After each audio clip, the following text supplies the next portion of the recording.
오늘 말씀 제목은요, 징계 중에 드리는 기도, 징계 중에 드리는 기도라는 제목으로 말씀을 나누겠는데요.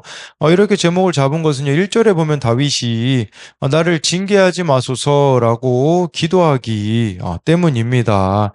다윗은 하나님의 이 징계를 부인하거나 숨지 않습니다. 여러분, 우리가 그 징계를 당할 때 어떤 마음이 듭니까? 오히려 하나님하고 멀어지고 싶을지 모릅니다. 그런데 우리가 오늘 말씀을 통해서 배워야 되는 것은요, 이 고난이 끝나려면, 이 징계가 끝나려면 어떻게 해야겠습니까? 하나님의 품을 더욱 파고 들어야 된다라는 것입니다. 그래서 오늘 말씀을 통해 더욱 하나님의 우리가 품을 파고들어야 되는데요.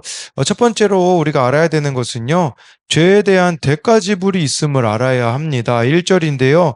여호와여 주의 노하심으로 나를 책망하지 마시고 주의 분노하심으로 나를 징계하지 마소서. 네, 여기서 이 책망이라는 단어와 징계라는 단어가 나오거든요. 근데 이거를 원어로 보면요, 어떤 의미가 있냐? 모두가 신체에 가하는 형벌을 의미한다고 합니다. 그러니까 다윗이 지금 육신이 고통이 있는 거죠. 그러니까 다윗의 이 육신의 고통이 하나님으로부터 왔음을 그는 고백하고 있습니다. 이것은 다윗이 하나님 앞에서 범죄함으로 징계를 받고 있음을 알 수가 있는 것이죠. 여러분, 이런 징계받는 상황 가운데 하나님께 가까이 가야 합니다. 징계를 받을수록 하나님의 품을 더욱 파고 들어야 하는 것이죠. 그것이 바로 하나님의 백성이 징계받을 때 취해야 할 모습임을 다윗을 통해 알 수 있습니다. 저는 이 1절의 고백이 그런 생각이 들더라고요. 다윗이 정말 하나님의 주권을 인정하고 있구나라는 생각이 들더라고요. 그래서 일부 신학자들은요, 이 시편 38편을 이런 제목을 붙이기도 하더라고요. 타락한 삶의 엄청난 대가라고 이렇게 붙였더라고요. 그런데 한편으로는 좀 이렇게 생각할 수 있어요. 뭐냐면 다윗이 정말 하나님을 알아가고 있기에 정말 자신을 알아가고 있다라는 생각이 들더라고요. 여러분, 이 죄라는 것을 알지 못하면 그냥 이런 상황이면 하나님을 원망하고 말 것입니다.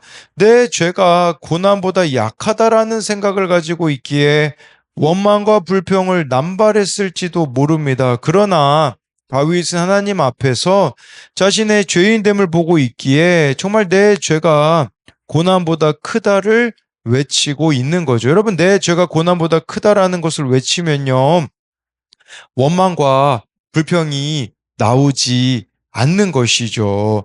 저도 그러하였잖아요. 많이 이야기 드렸지만 정말 제가 죄인임을 깨닫지 못했을 때는 찬송가 486장 이 세상에 근심된 일이 많고 참 죽을 일 쌓였구나, 이게 저의 주제가였거든요.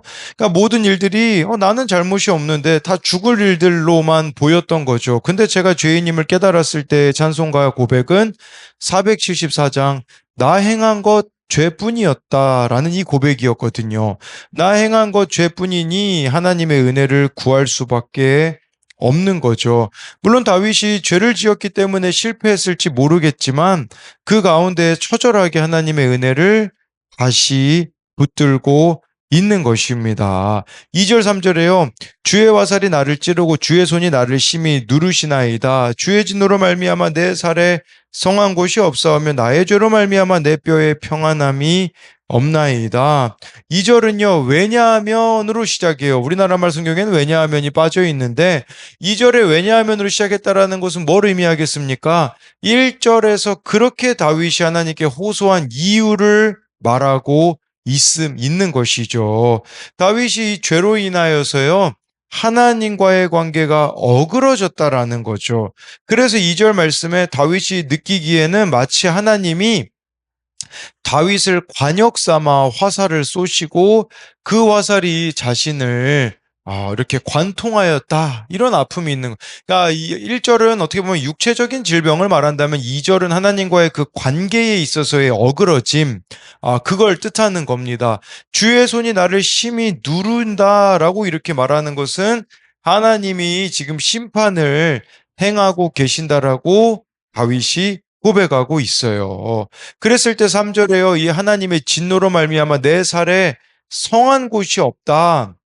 그리고 내 뼈에 평안함이 없다라는 건데, 여러분, 이 살과 뼈는 온몸을 가리킵니다.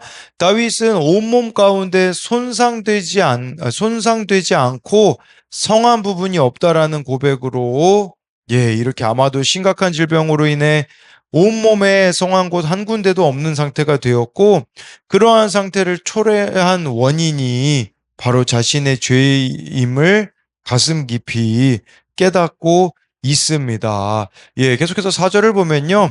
내 죄악이 내 머리에 넘쳐서 무거운 짐 같으니 내가 감당할 수 없나이다. 여러분 4절도 왜냐하면이라고 시작합니다. 이것도 동일하게 1절의 그 호소에 대한 이유를 말하는 거죠. 자신의 죄가 얼마나 많은지요. 그게 머리에 넘친대요. 이게 무슨 말이냐? 죄가 홍수를 이루어서요. 그의 머리 위에 넘쳐 익사할 지경에 이르렀다라고 고백하고 있어요. 또한 이 죄가 무거운 짐 같대요. 무거운 짐 같다라는 것은 감당할 수가 없다라는 거죠.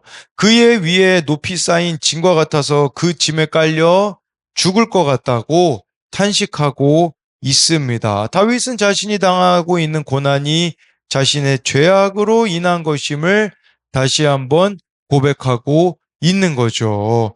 우리가 근데 이 다윗의 삶을 봤을 때 뭐 이런 것들 추정해 볼 수는 있지 않겠습니까? 정확히 오늘 말씀에서는 어떤 죄 때문인지는 이야기하지 않습니다. 근데 우리가 다 알다시피 이것은 다윗이 밧세바를 범하고 또 우리아를 죽인 그 이후부터 다윗의 삶을 여러분들이 보시면 아시지 않습니까?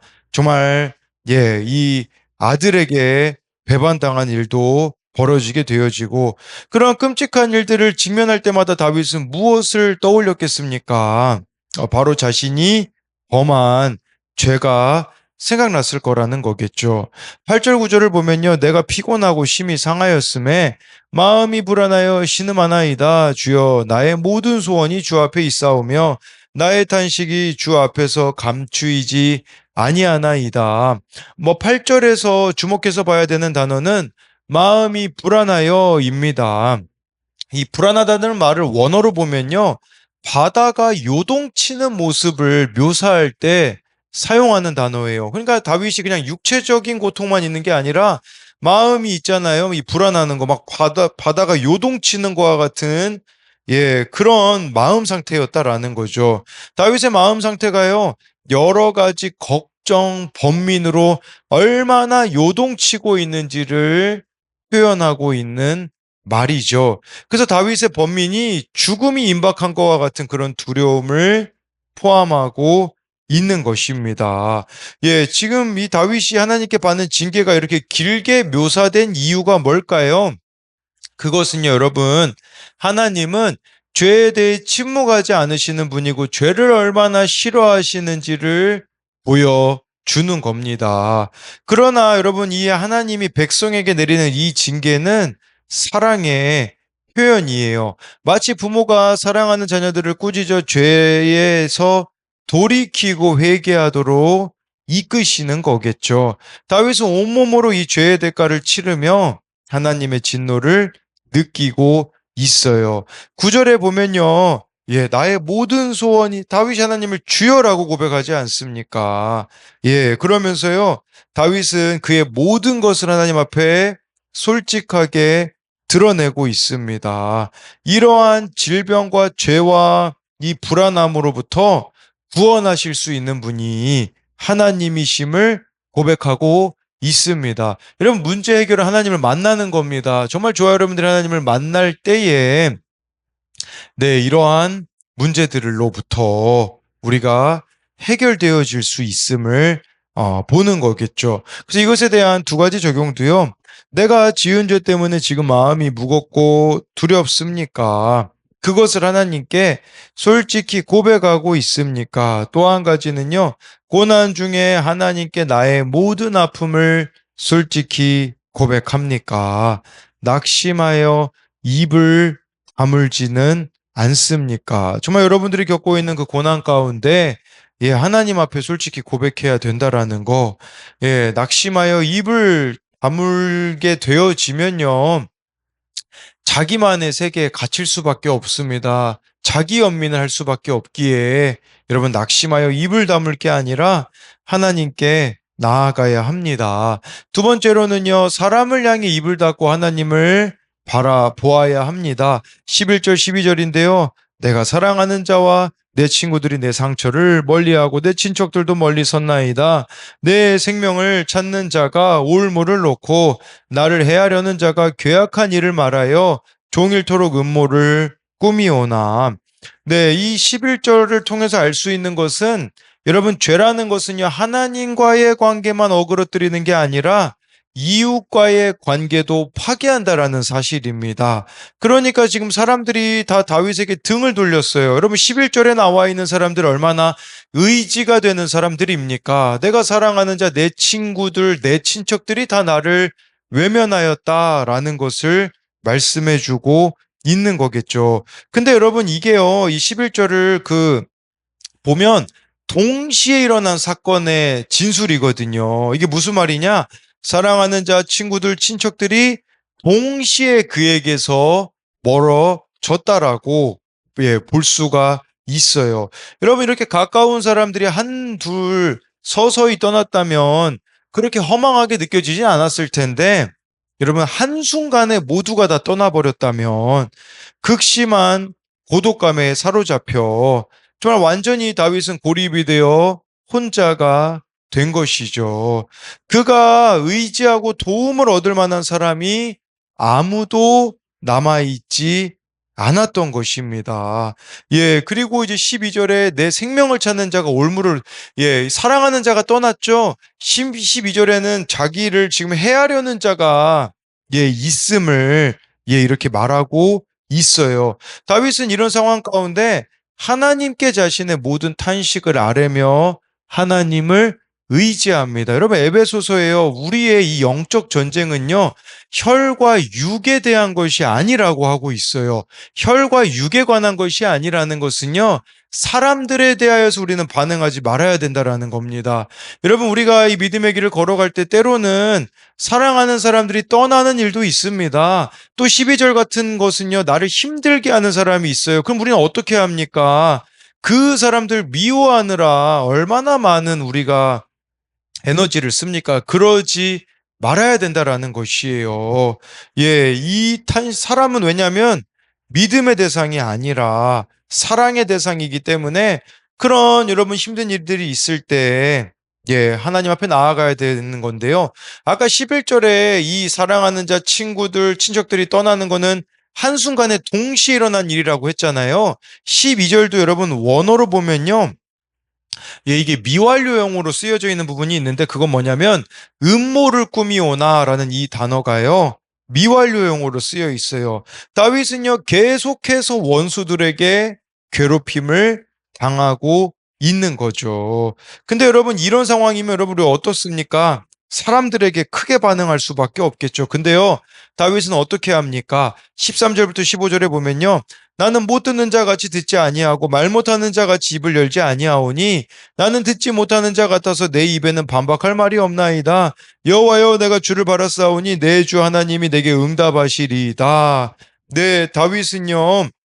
그를 해하려는 원수들의 비방에 못 듣는 자 같이 말 못하는 자가 된 것 같이 귀를 닫아버리고 입을 꽉 다물고 아무 말도 하지 않는다라는 것입니다.